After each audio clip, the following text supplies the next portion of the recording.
I think it's really important for Black people to take leadership with this, because I think OCD among Black communities might look different. And there might, like, I know people in my life who are Black who don't feel comfortable with any kind of neurodivergent label or anything like that. Yeah. But their perspective in Blackness is neurodivergence. It's a different way of looking at the world.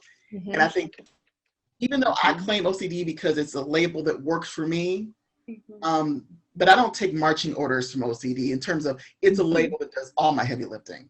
But I also appreciate, because Black people are overwhelmingly likely to be diagnosed as schizophrenic.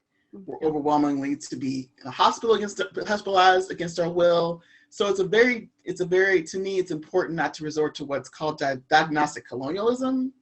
And that the question isn't to get so caught up in, I'm gonna label this person OCD, get to know people's stories and like, what is it that is a barrier? What do they need? As opposed to, I'm gonna let this label be my sword that just, hacks through the thickets.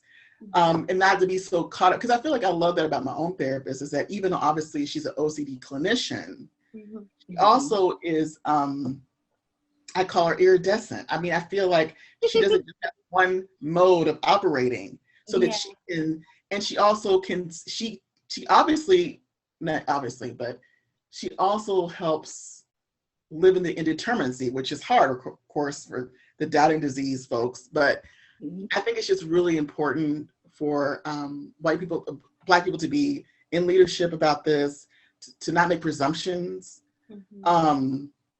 And yeah, that's just one small piece of thing. One thing I also say, this happened to me, one reason why my OCD diagnosis came later than it should have, is I think this happens with Black women in particular, what I call the call of competence.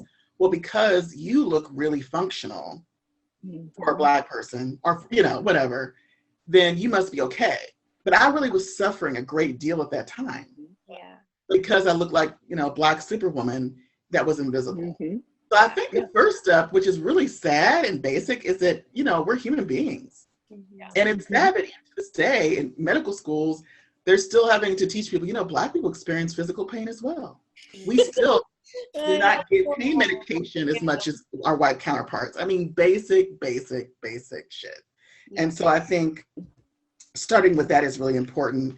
And also having, to me, it's more than white, it's more than diversity. It's never been a favorite phrase of mine. It's really about tackling white supremacy and domination thinking. And that means that's much more disordering than, adding a statement or going through the motions. Being sincere, being ready to take criticism, being ready to be remade is what is required.